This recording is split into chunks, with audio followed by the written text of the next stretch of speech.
자, 두 번째 시간입니다.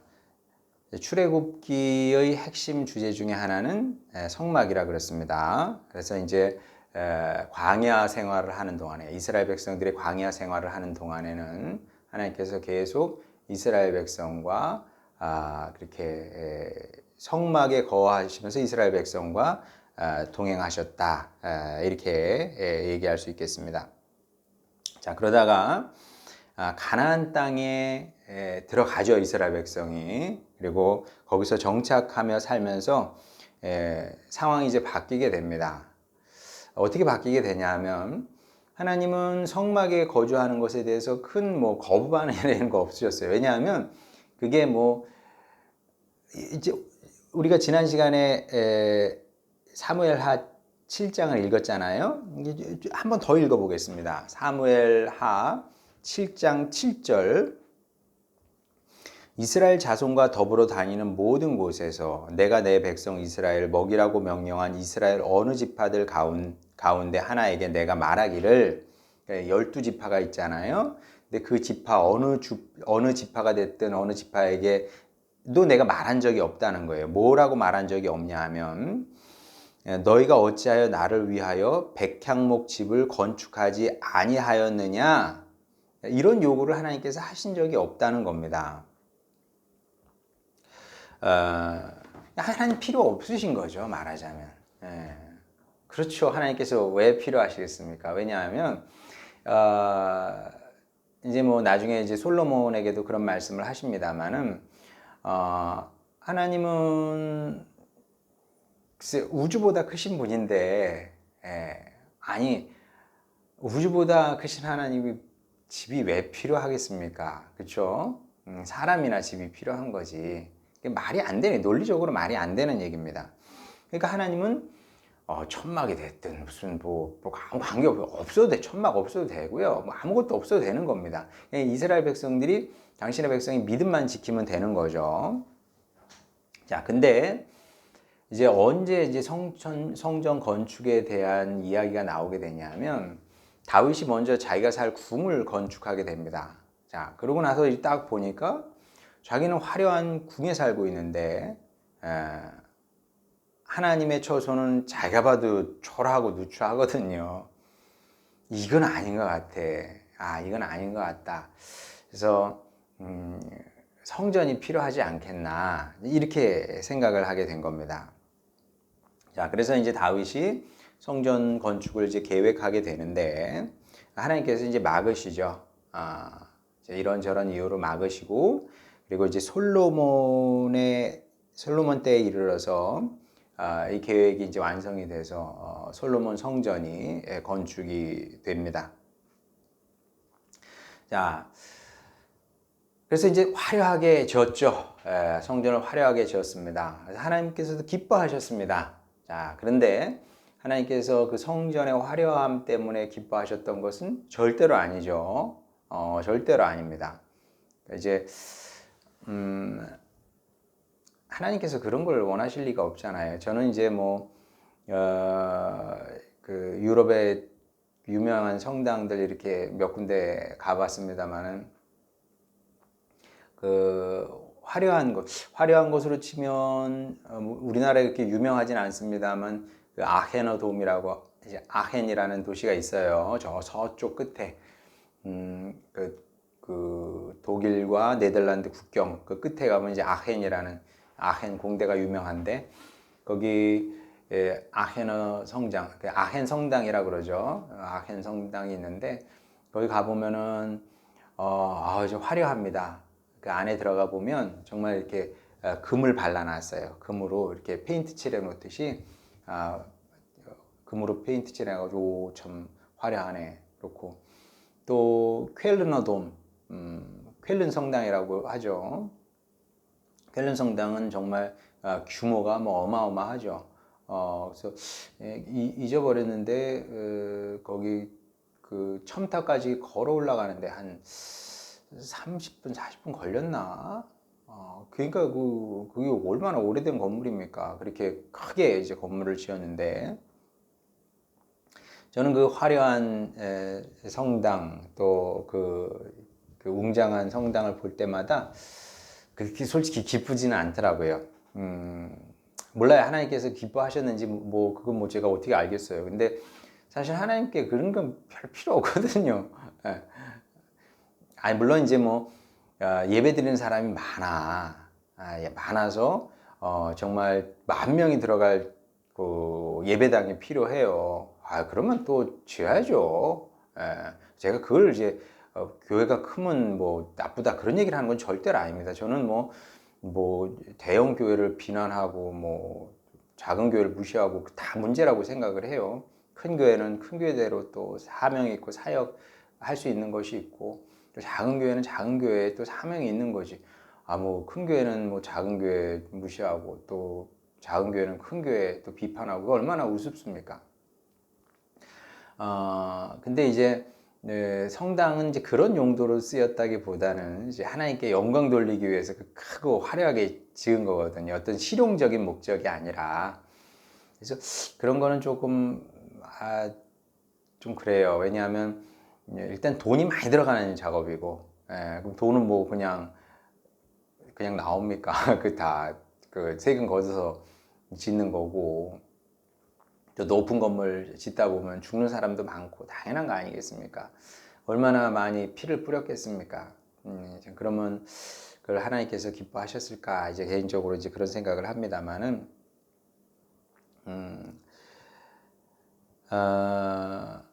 분명한 것은 하나님께서 솔로몬이 화려한 성전을 지었다고 해가지고 기뻐하셨던 것은 아니다.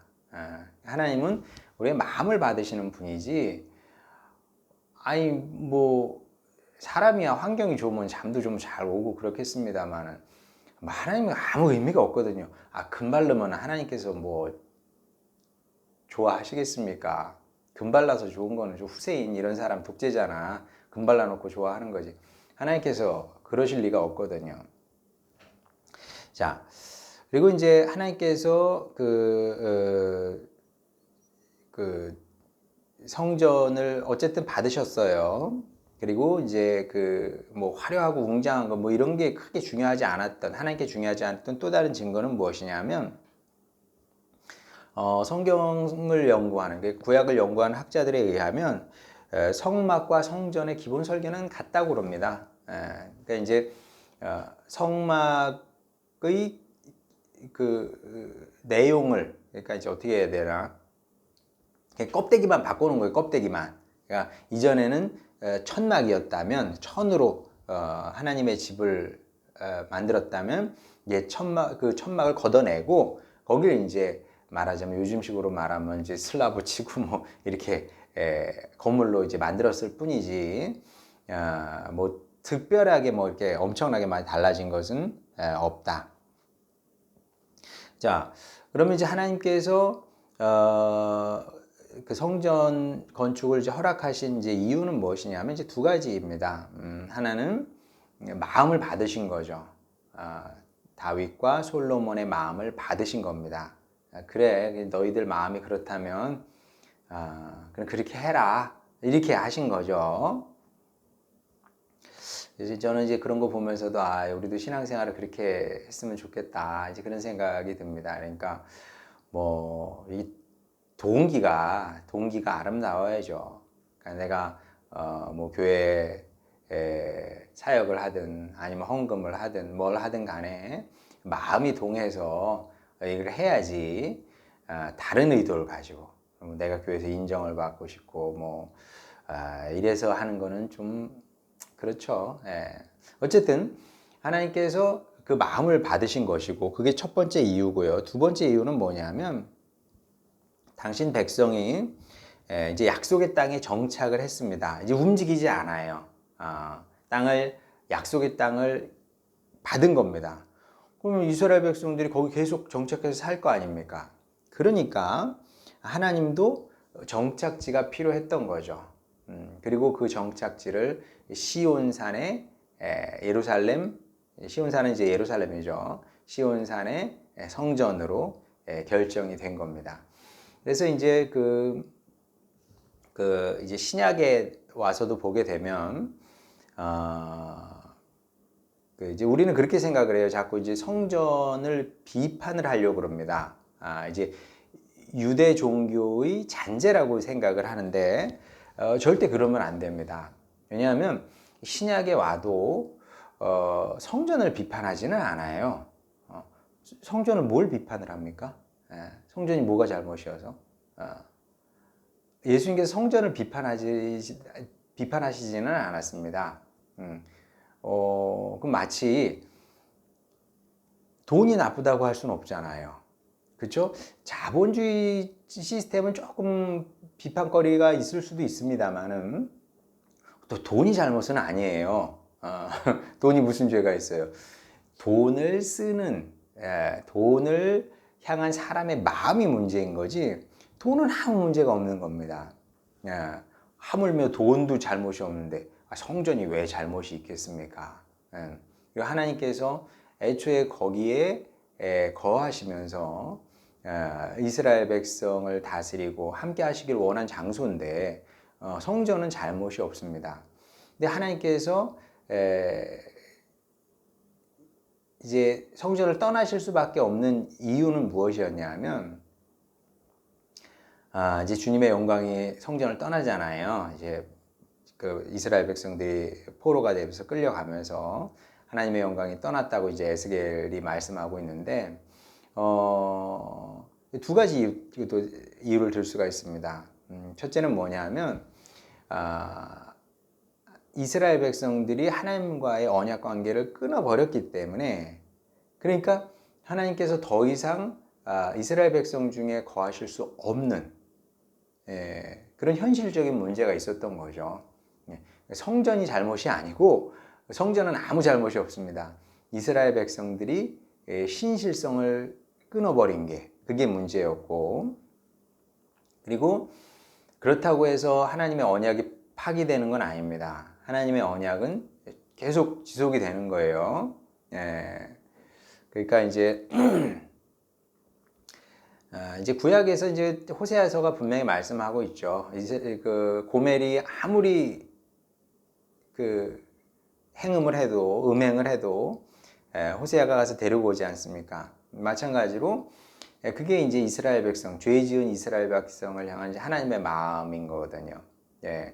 이미 결혼은 한 거예요. 결혼을 했기 때문에 예수님께서 그러시거든요. 하나님께서 맺은 것을 끊을 수 없는, 갈라놓을 수 없는 겁니다. 그게 이제 하나님과 이스라엘 관계, 또 교회와의 관계도 이제 이어지는 건데 하나님께서 맺은 관계, 스스로 맺은 관계이기 때문에 끊을 수 없는 겁니다. 이스라엘 백성들이 포로로 끌려갔어요. 하나님의 영광이 당신의 백성이 갔으니까 하나님의 영광이 또 그들을 이제 따라가기도 해야 되는 거죠. 이제 그런 이유 때문에 이제 하나님의 영광이 그런 의미에서 하나님의 영광이 성전을 떠났다고 하는 것이지 성전 자체가 문제가 있었던 것은 아니죠. 진짜 그런지 한번 에스겔서 한번 보도록 하겠습니다. 에스겔 11장 15절 한번 보도록 하겠습니다. 에스겔 11장 15절부터 16절까지. 인자야, 하나님께서 이제 에스겔에게 주신 말씀이죠. 예루살렘 주민이 내 형제 곧 내 형제와 친척과 온 이스라엘 족속을 향하여 이르기를 너희는 여호와에게서 멀리 떠나라. 이 땅은 우리에게 주어 기업이 되게 하신 것이라 하였나니 그런즉 너는 말하기를 주 여호와의 말씀에 내가 비록 그들을 멀리 이방인 가운데 쫓아내어 여러 나라에 흩었으나 그렇죠. 하나님께서 이스라엘 백성들을 포로로 보내버리신 거죠. 바벨론 포로로. 그 얘기를 하고 있는 겁니다. 그들이 도달한 나라에서 내가 잠깐 그들에게 성소가 되리라 하셨다 하고 또 거기 가셔서 성소가 되셨다고 이제 당신의 뜻을 말씀을 전하라는 겁니다. 너는 또 말하기를 주 여호와의 말씀에 내가 너희를 만민 가운데서 모으며 너희를 흩은 여러 나라 가운데서 모아내고 이스라엘 땅을 너희에게 주리라 하셨다 하라. 이렇게 말씀을 하고 있죠. 그러니까 이제 이 말씀이 뭐냐면 하나님께 중요한 게 무엇이냐. 이게 이제 굉장히 감동적으로 보여주고 있는 거죠, 사실은. 그러니까 이제 사실 그 포로로 끌려가면 이제 다 끝난 겁니다. 왜냐하면 이스라엘이라는 나라는 이 땅에 더 이상 존재하지 않아요. 지도에서 사라진 겁니다. 자, 그리고 지도에서 사라졌을 뿐만 아니라 이스라엘 백성들이 다 포로로 끌려간 거 아닙니까? 그러면 이런 상황에서, 이런 극단적인 상황에서 국가 재건을 이룬 나라와 민족이 없거든요. 자, 우리나라도 국권을 잃었습니다. 국권을 잃은 적이 있어요. 그렇지만 적어도 우리 민족은 한반도 안에 계속 살고 있었거든요. 자, 그러니까 독립이 가능했던 겁니다. 새로운 시작이 가능했지만 이스라엘 백성들은 중요한 사람들은 다 포로로 끌려갔거든요. 예. 그리고 다른 이방 사람들이 그 이스라엘 땅에 이제 거주하게 됩니다. 이주에 들어오게 되는 거죠. 그러면 이제 이게 어떻게 새로운 시작이 가능하겠습니까? 근데 새로운 시작을 하게 되죠. 이게 어떻게 가능한 거냐면 하나님께서 당신의 백성을 버리시지 않았기 때문에 가능한 겁니다. 그러니까 하나님께서 이제 창세기부터 시작을 해오신 그 함께하심, 동행하심의 역사를 포기하시지 않은 거죠. 끌려갔는데도 불구하고 거기서도 하나님께서 친히 성소가 되셔서 여러분 한번 머리에 그려보세요. 아브라함과 함께 동행하십니다. 족장들, 그러니까 믿음의 조상들과 함께 동행을 하시다가 그리고 출애굽기 와서는 출애굽을 하면서는 성막을 통해서 동행하시고 그 다음에 정착을 하면서는 성전에 계시고 그러다가 이스라엘 백성들이 또 끌려가니까 포로로 끌려가니까 또 주님의 영광이 그 이방 지역으로 이동을 해서 이스라엘 백성들을 지키시고 다시 돌아오게 하시는 거죠. 이게 다 하나님의 그 동행의 역사인 겁니다.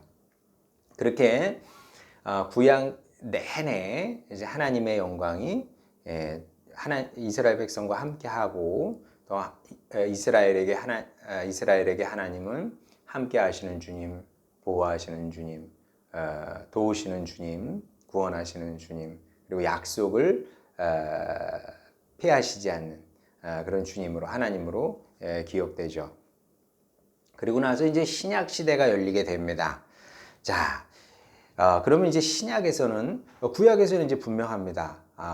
분명해졌어요. 하나님께서 이스라엘 백성과 어떻게 함께 하셨는지, 그리고 동행이, 함께함이 얼마나 중요한 테마인지 분명하게 드러났습니다. 사실 뭐 예언서에도 이런 그 주제는 아주 분명하게 드러나는데 우리가 뭐 구약 신학 시간이 아니기 때문에 그걸 다 이렇게 여러분과 나눌 수가 없습니다. 자, 신약 시대로 오게 되면 얘기가 또 달라지죠. 어떻게 달라지는지 요한복음 1장 14절 한번 보겠습니다. 요한복음 1장 14절 말씀이 육신이 되어 우리 가운데 거하심에 우리가 그의 영광을 보니 아버지의 독생자의 영광이요 은혜와 진리가 충만하더라. 자, 참고로 말씀드리면 여기서 은혜는 헤세드, 하나님의 사랑을 얘기하는 거고요. 그리고 진리는 철학자들이 말하는 그런 진리가 아니고요.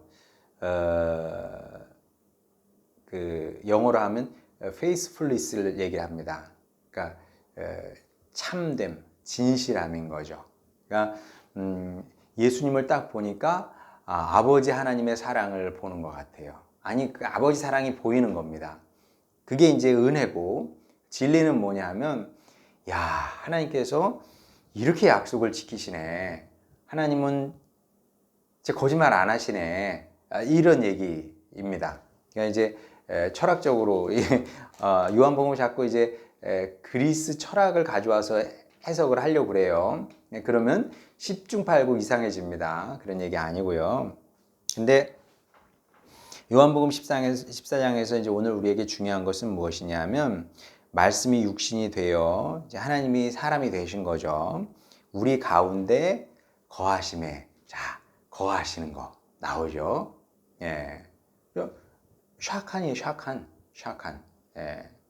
구약의 이스라엘 백성 가운데 거하셨던 하나님께서 이제 인간의 몸을 입으셔서 우리 가운데 거하시는 분으로 요한복음이 묘사하고 있습니다. 자, 이게 우연은 아니겠죠. 그러니까 이제 성경이 참 기가 막힌 것이 무엇이냐면 다양한 목소리가 있어요. 성경에는 다양한 목소리가 있는데, 근데 때로 뭐 이렇게 그 불협화음이 있는 것처럼 들리기도 합니다. 그러나 이게 조화를 이룬다는 거죠. 이게 참 기가 막힌 겁니다. 그러니까 어떻게 생각하면 되냐면 오케스트라 생각하면 됩니다. 오케스트라 보면 피아노도 있고 현악기도 있고 타악기도 있고 금관악기도 있고 그러잖아요. 다 다른 소리를 내거든요. 다 다른 소리를 내고 있고, 그리고 다른 음을 이렇게 그 연주를 하는 거예요. 타악기가 뭐 그렇지 뭐 타악기가 뭐 심벌지가 됐든 징이 됐든 꽝 하기도 하고 뭐 그러잖아요. 다른 소리를 내는데 그것들이 모여서 화음을 이루고 화성을 이루어서 우리 귀에 아름답게 들리는 것처럼 성경이 그렇다는 거죠.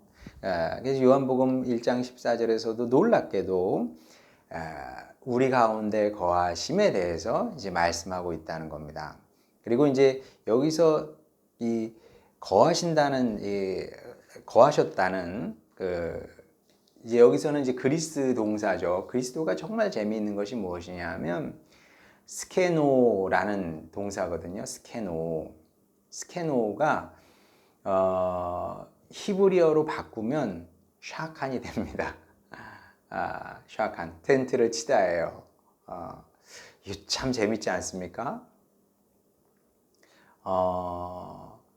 요한복음이 그러니까 사도 요한이 출애굽기를 머리에 그리면서 그때 그 성막에 거하신 하나님께서 그렇게 우리 가운데 장막을 치고 거하신 거지, 이런 생각을 했을까요? 모르겠습니다. 그거는 이제 나중에 후일 이제 요한에게 이제 직접 물어봐야 될 것 같은데, 어쨌든 예수님은 우리 가운데 친히 성막이 되셔서 이제 육신을 입고 성막을 치시고 우리 가운데 거니시게 이제 된 겁니다. 그리고 이것을 마태복음은 임마누엘로 표현하고 있는 겁니다. 뭐 우리가 잘 아는 얘기이기 때문에 굳이 찾아보지 않아도 됩니다. 사도 요한은 스케노, 천막을 치고 거하셨다, 이렇게 표현을 했고, 마태는 임마누엘, 이렇게 우리와 함께 하시는 하나님으로 표현을 했던 것이고, 또 한번 마가복음 한번 보겠습니다. 마가복음 3장 13절부터 보게 되면, 또 산에 오르사 자기가 원하는 자들을 부르시니 나오는지라. 그러니까 예수님께서 제자들을 부르시는 장면입니다. 이에 12를 세우셨으니, 12 제자를 세우셨어요. 그 다음이 굉장히 중요합니다. 이는 자기와 함께 있게 하시고, 이게 첫 번째 목적이에요. 자기와 함께 있게 하시고 동행하게 하시려고.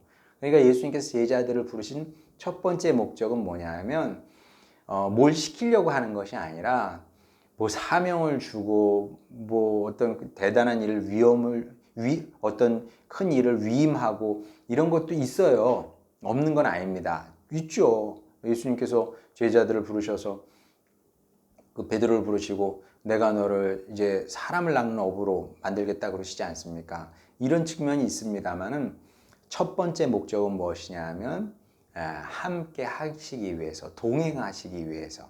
그러니까 동행, 임재, 임마누엘 이게 다 같은 얘기입니다. 자, 또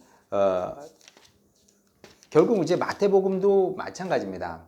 마태복음 처음에 임마누엘 얘기가 나온단 말이에요. 수미상관이라고 그러죠. 처음에 임마누엘 나와요. 마지막도 임마누엘 이야기로, 임마누엘 언약으로 끝나게 됩니다. 마태복음 28장 20절. 내가 너에게 분부한 모든 것을 가르쳐 지키게 하라. 볼지어다 내가 세상 끝날까지 너희와 항상 함께 있으리라. 자, 이게 이제 핵심인 거죠. 구약도 마찬가지고 신약도 마찬가지고 하나님께서 우리에게 원하시는 것은 무엇이냐 하면 우리와 함께 하시는 거다.